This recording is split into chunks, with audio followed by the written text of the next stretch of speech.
Vote കൊള്ളക്കെതിരായ പോരാട്ടത്തിൽ രാജ്യം രാഹുൽ ഗാന്ധിക്കൊപ്പം എന്ന പ്രഖ്യാപനവുമായി കണ്ണൂരിൽ യൂത്ത് കോൺഗ്രസിന്റെ ഒപ്പുശേഖരണം. ബിജെപി കള്ളവോട്ടിലൂടെയാണ് അധികാരം പിടിച്ചതെന്ന് രാജ്യത്തിന് ബോധ്യമായെന്ന് യൂത്ത് കോൺഗ്രസ് ജില്ലാ പ്രസിഡന്റ് വിജിൽ മോഹനൻ പറഞ്ഞു. നിരവധി പേർ ക്യാമ്പയിന്റെ ഭാഗമായി. വോട്ടുകൊള്ളക്കെതിരെ പോരാടുന്ന പ്രതിപക്ഷ നേതാവ് രാഹുൽ ഗാന്ധിക്ക് ഐക്യദാർഢ്യവുമായാണ് കണ്ണൂരിൽ യൂത്ത് കോൺഗ്രസ് സിഗ്നേച്ചർ ക്യാമ്പയിൻ സംഘടിപ്പിച്ചത്.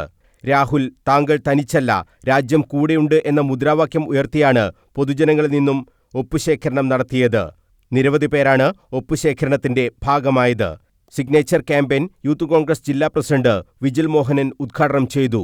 വോട്ടുകൊള്ള നടത്തിയാണ് ബിജെപി സർക്കാർ ഇന്ന് രാജ്യം ഭരിക്കുന്നതെന്ന് വിജിൽ മോഹനൻ പറഞ്ഞു. ഇലക്ഷൻ കമ്മീഷൻ എന്ന് പറയുന്ന ആ ഒരു ഫേക്ക് സംവിധാനത്തെ ഇന്ത്യ മഹാരാജ്യത്തിന് മുമ്പിലേക്ക് രാഹുൽ ഗാന്ധി ഇലക്ഷൻ കമ്മീഷനെതിരായുള്ള വലിയൊരു ആറ്റം ബോംബ് വർഷിച്ചുകൊണ്ട് അവരുടെ തട്ടിപ്പുകൾ ഈ നാടിനെ, ഈ രാജ്യത്തെ, ഈ സംസ്ഥാനത്തെ ജനങ്ങൾക്ക് മുമ്പിൽ തുറന്നു കാണിക്കുകയുണ്ടായി.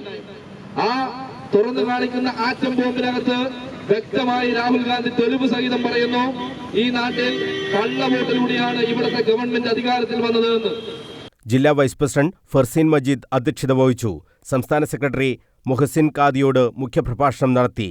ജില്ലാ vice president advocate Ashwin Sudhakaran, Mahitha Mohan, block president Varun MK, ജില്ലാ vice president advocate Ashwin Sudhakaran, Mahitha Mohan, Mithun Maroli, A Subeesh തുടങ്ങിയവർ സംസാരിച്ചു. News bureau, Kannur.